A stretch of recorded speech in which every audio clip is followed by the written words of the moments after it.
Courtney Rowe is here. She is also running for 1st District Congress. Come on up, Courtney.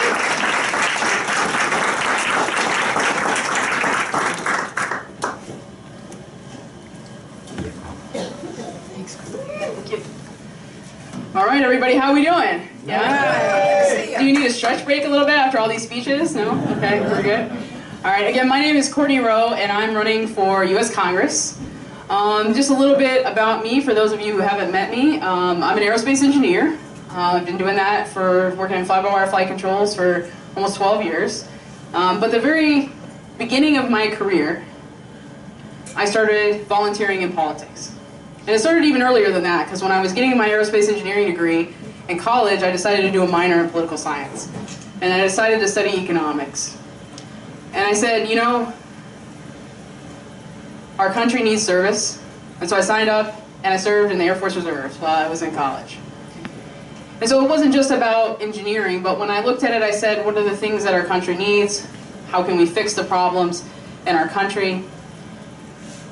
And as I've studied that, as I've helped on campaigns, or as I've been an engineer and helped airplanes fly safer, maybe some that you've flown on, I looked at it and I said, it's really about helping every person in our country become their best, most productive self. That's what it comes down to. If we unlock the potential of every American,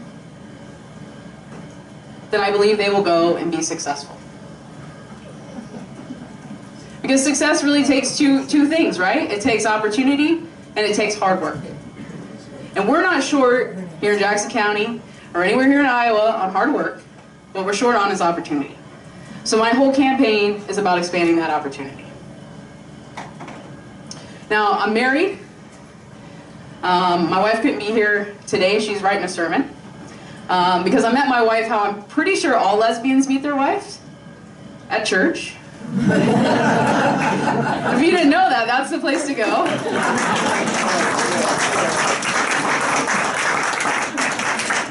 We were introduced by our pastor, and after 9 months in Bible study, I finally worked up the courage to ask her out, so that was a good thing. Best decision I ever made. And my wife at the time was working as a juvenile corrections officer because she wanted to help teenagers get their life together. And she realized that wasn't really where she could do that the best. And so she went back to school, went through seminary, became ordained, and now she works as a chaplain in the behavioral health and chemical dependency units at the local hospital. So she's helping people who are struggling with mental illness, struggling with addiction, and she's serving as their chaplain. A very difficult job. And any day that I think this campaign is hard, I go home and I hear about her day, and then she's like, how was your day? And I'm like, never mind.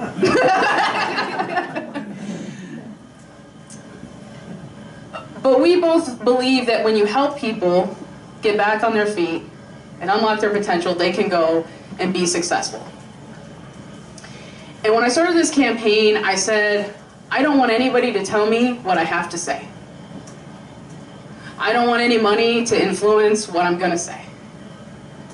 And so I made a very bold thing to do, especially when you're running for federal office. I made a pledge not to accept any PAC donations.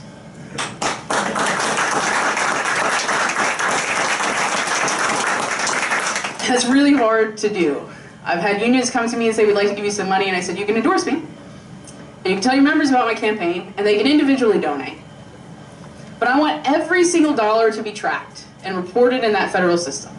Because our PAC system has become a money laundering system for federal campaigns, and it's wrong. And you don't know who's really buying your politician. You know? So you can go on the federal reporting site, you can see everybody who's donated my campaign. We have over 1,500 people that have donated to our campaign. I got a lot of $1 donations, so you can find all those people. We've got a lot of $2 donations, a lot of $5 donations. But people hear their plans and they say, I'm excited about your campaign, I want to help you. Does $2 help? Does $5 help? I said, yes, it does. Because when I started this race, I said, if I'm gonna raise less money if I don't go get PACs. I'm gonna raise less money if I don't go and talk to these wealthy donors, especially in the beginning. And I said, how can we do this more efficiently? I'm an engineer, right? So I'm gonna problem solve this.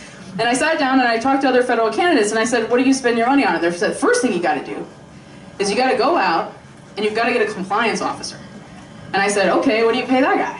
And they're like $1,200 a month. And I was like, what does he do? Well, that's a lot of money, you know? And they said, well, he just files your reports to the federal government to say how much money you raised. I was like, that's a lot of $1, $2, $5 donations. So I said, does that really have to happen? And you know what I did is I went outside the party, I went and I talked to third-party candidates. I said, I know you guys aren't bringing in that kind of money, what do you do, right? I went to talk to candidates that run in really red districts across the country, and I said, what did you do when you weren't getting any money from the party and you weren't getting any help? And they said, well, we just use volunteers. You can use volunteers, it's not that complicated. I was like, yeah, I read the book, it didn't seem that complicated to me. So I got a retired union treasurer who volunteers his time. As my treasurer, he files all my reports. I give him a box of chocolates every quarter. If you want to be a part of my campaign, you can have a title and a box of chocolates. We don't have any money to pay you. Everybody's a volunteer.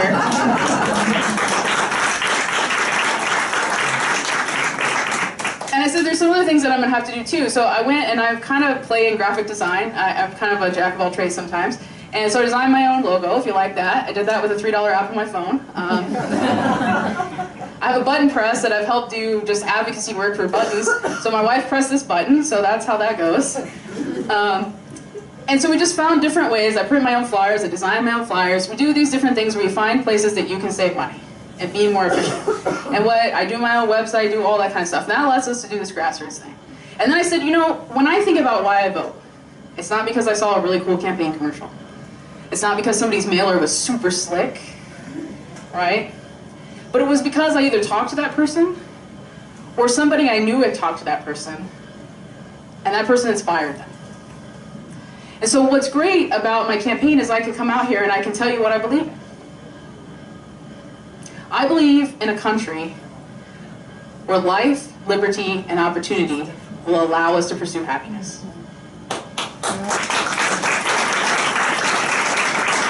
And I believe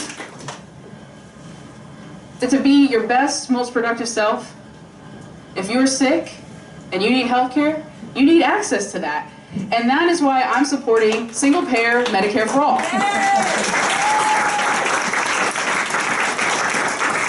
And I can say that without apologizing because you know what? There's no pharmaceutical company or no health insurance company that's donating to my campaign. As a cancer survivor, I know you guys are looking at me like you had cancer. At 26, I got diagnosed with cancer. Nobody in my family had ever had cancer.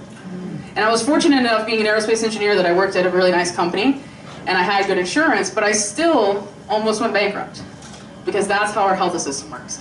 And what happens to most people when they got diagnosed with cancer is the next diagnosis they get is bankruptcy. We say after the big C comes the big B. And I just think that's wrong. I think that's wrong. And there's people right now who need health care, they could go back to work if they could get the treatment that they need.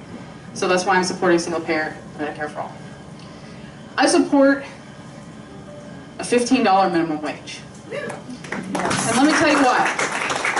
My mom is here with me tonight. Raise her hand, Mom. We're still finishing up our ballot petition, so if you're here in Jackson County, please go back there and sign the petition. My mom's got the copy of that. But when I was a kid, growing up with my mom, a single mother, she was working 2 jobs, waiting tables, and going to school at night at the community college to get her accounting degree. Well, we couldn't make it on 2 jobs. So my mom had to drop out of community college and take a 3rd job, bartending at night. So I spent most of my childhood sleeping on the couch at my great-grandmother's house for half the night.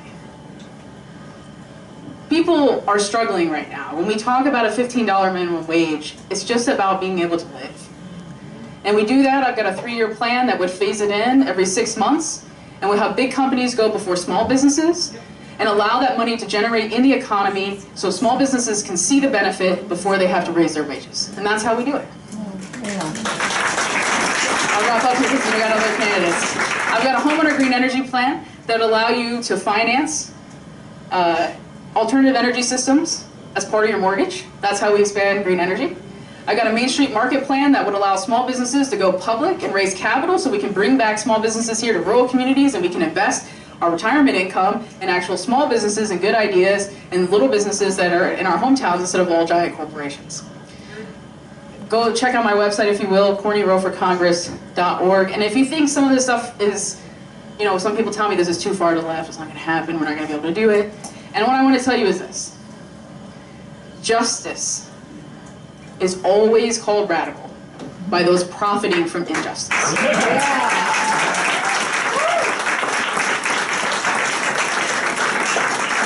if you believe in this campaign, please sign my petition. Even if you're not sure yet, please sign my petition. You can sign everybody's petition. Go to CourtneyRoweForCongress.org, check it out. We're an army of volunteers. I've got tons of people volunteering on my campaign. Let's go out there and let's go win in November. All right, thank you very much. Thank you.